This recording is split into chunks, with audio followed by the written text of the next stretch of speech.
안녕하십니까. 넘버원 재테크 채널 투자캐스터 인사드리겠습니다. 자, 이번 시간은 투자 및 부동산 분석 시간으로 팩트체크 6번째입니다. 자, 오늘의 주제, 일본 부동산 버블, 한국과 다른 이유 분석인데요. 바로 들어가시죠. 자, 우리는 부동산 투자 붐이 일어날 때 항상 단골처럼 등장하는 소재가 있습니다. 자, 그것은 일본 부동산 버블 붕괴인데요. 대부분 이 스토리를 잘 알고 계시죠? 자, 그 스토리는 이렇습니다. 자, 첫 번째, 일본 부동산 투자 열풍이 불기 시작을 했고, 두 번째, 투자 수요가 많으니 부동산 가격이 폭등하기 시작을 합니다. 세 번째, 이 폭등하는 가격이 거품을 만듭니다. 네 번째, 그 이후 그 가격 거품이 빠지는 것이죠. 다섯 번째, 그렇게 큰 손실을 입었다라는 것이 주된 이야기의 스토리죠. 특히 주변에서 부동산 투자가 많이 일어날 때쯤 언제나 단골 소재로 회자됩니다. 이 이야기를 듣게 되게 되면 부동산 투자를 하려다가도 꺼려지게 되죠. 부동산 가격이 오르게 되면 사람들은 부동산 투자를 해야 되는 거 아닌가? 라는 생각을 하게 되는데 이 오른 금액이 거품이 아닐까 의심을 하는 것이죠. 그러니 만약 이게 버블이고 거품이 빠진다면 큰 소리를 입는 것은 당연해 보입니다. 원래 찾을 것도 없이 일본의 잃어버린 20년의 주요 원인 중 하나가 이 부동산 거품에 의한 것임을 알고 있기 때문이죠. 위험하다 생각을 하는 거죠. 일본 경제 성장에 치명적인 악영향을 끼쳤기 때문입니다. 하지만 우리나라 부동산 급등과 일본 버블 형성의 근본적인 이유는 다릅니다. 한국은 단순히 부동산 매매 붐이 일었고 이에 의해 가격이 오른 거죠. 시장의 원리에 따라서 가격이 오른 것입니다. 공급보다 수요가 많다라는 시장적인 원리, 그 측면에서 일본과 같지만 주요한 두 가지 조건에서는 맞지 않습니다. 말씀드린 두 가지 조건이 받쳐주지 않는다면 부동산 매매 가격이 버블이 생길 수가 없다라는 것이죠. 이를 말씀드리겠습니다. 그 원인을 분석하기 위해서 일본의 역사를 아실 필요가 있어요. 일본은 50년대부터 60년대까지 세계 2차 대전과 한국전쟁을 거치면서 기술 개발, 군사, 물자 생산, 그리고 이를 수출해서 고도 경제 성장을 이뤄냅니다. 자, 일본은 2차 대전 패망 당시만 하더라도 주가가 12.85였었는데 1989년 연말에는 2888로 올랐을 정도죠. 주가가 225배 오릅니다. 한번 80년대 당시 세계 50대 일본 기업 현황을 한번 보실까요? 자, 쭉 보시게 되는데요. 보이시나요? 세계 10대 기업 중에 엑슨과 IBM을 제외를 하고는 전부 일본 기업입니다. 세계 50대 기업 중에도 33개의 일본 기업이 포진을 하고 있죠. 하지만 그것도 잠시 1985년 프라자 협정을 미국과 일본 사이에 맺게 됩니다. 자, 뉴욕 프라자 호텔에서 합의를 했기 때문에 그 명칭이 프라자협인데요. 이 협정에서 환율 조정에 대한 협의를 맺죠. 환율이 어떻게 조정이 됐냐면 이를 통해 하루아침에 엔화 강세로 경제 상황은 많이 달라지게 됩니다. 자, 1달러에 259엔에서 149엔으로 바뀐 것이죠. 이렇게 엔고상에서 일본 업체는 1달러 물건을 수출하면 100엔을 손해를 보게 되었습니다. 갑자기요. 수출길이 막히니 일본 경제는 급속히 불황으로 이어지죠. 수출을 할수록 손해보는 구조에서 경제 불황은 계속되지 않겠습니까? 여러분들은 수출하면 손해보는 상황이라면 어떤 정책을 펼까요? 맞습니다. 국내 내수 시장에 집중을 하겠죠.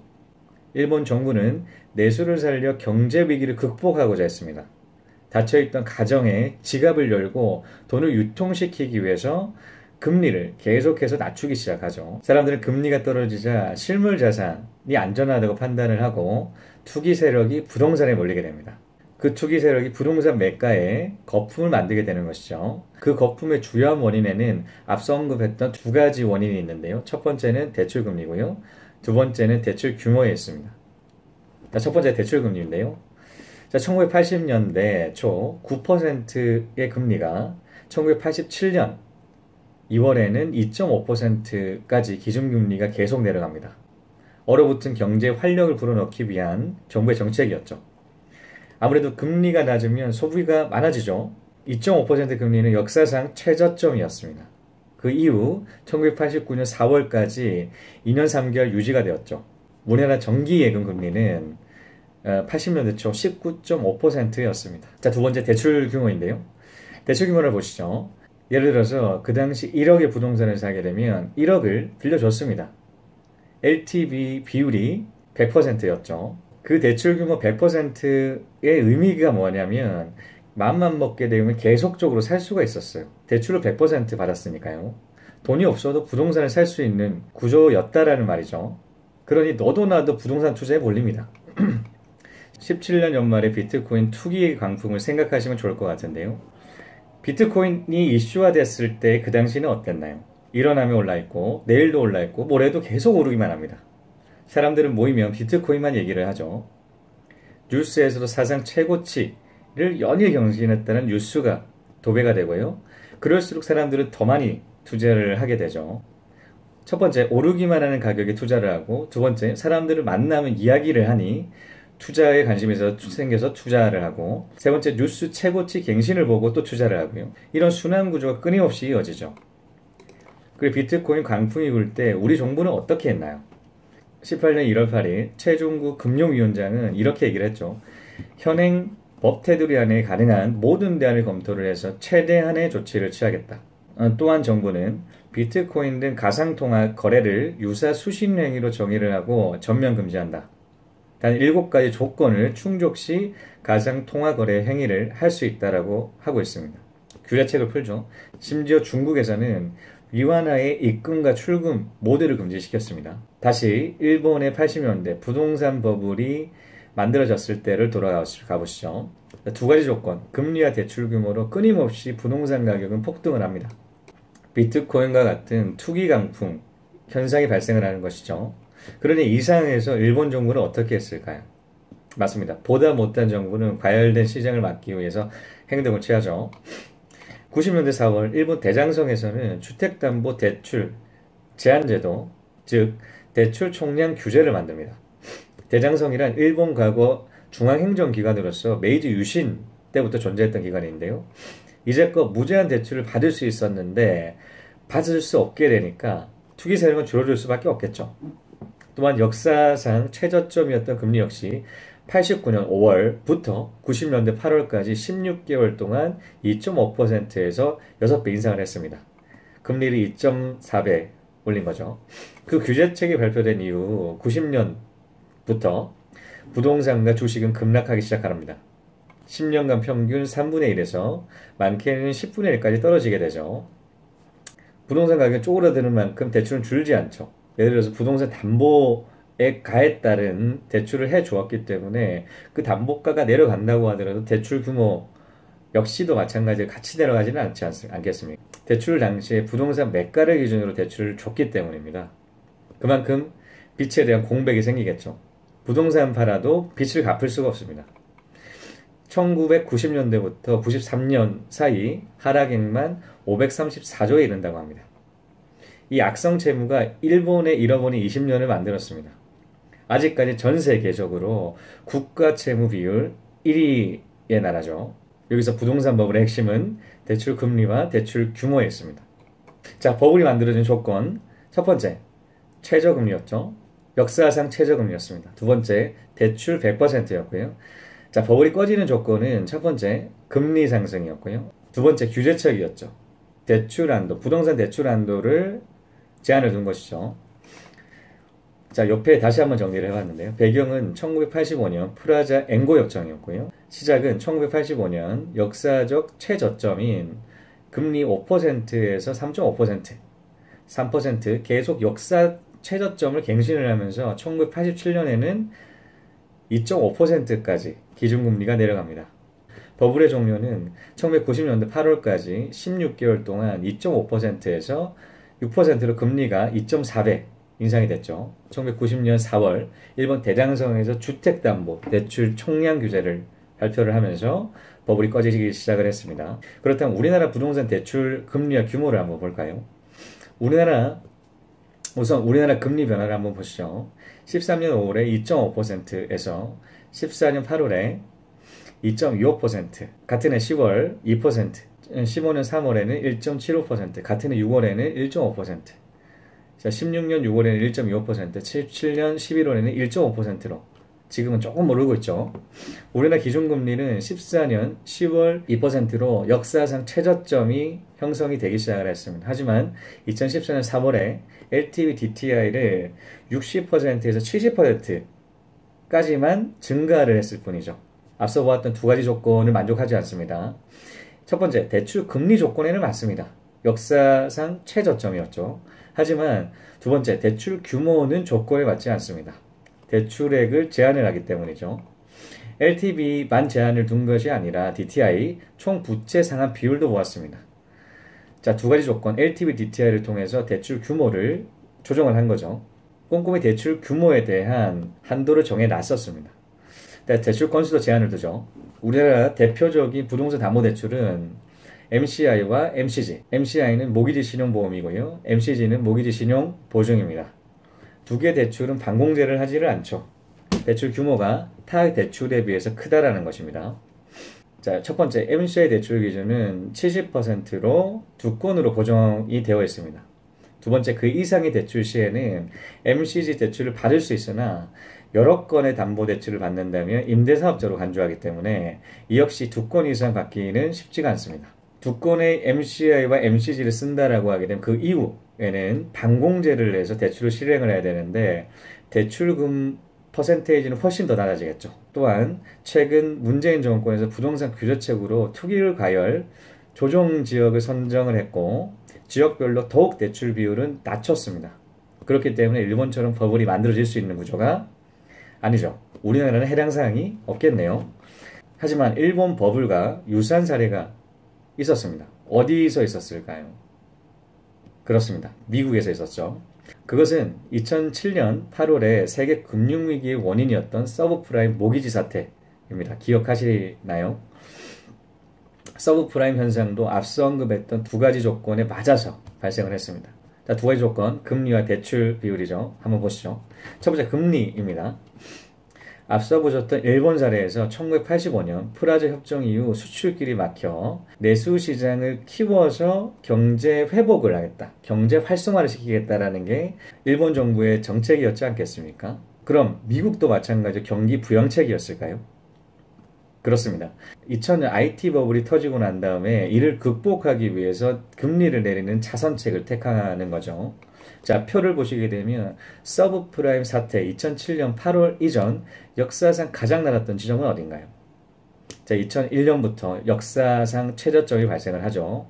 이를 세부적으로 보겠습니다. 다음 그림을 한번 보시죠.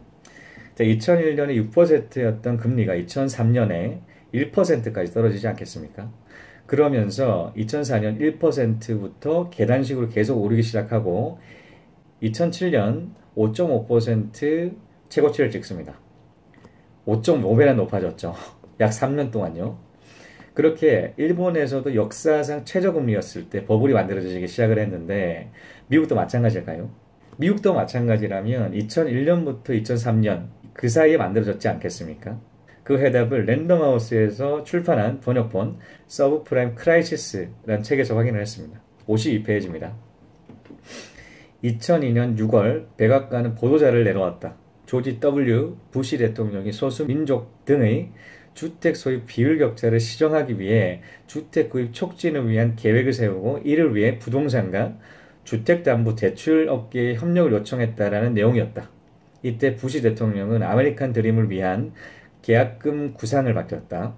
이것은 약 4만 명의 저소득자에 대해 주택을 취득할 때 계약금을 정부가 보조한다는 정책이었다. 이 구상은 서브프라임 모기지 위기의 폭풍이 불기 시작했다라고 미국인들이 깨닫기 전 단계에 실시되었다.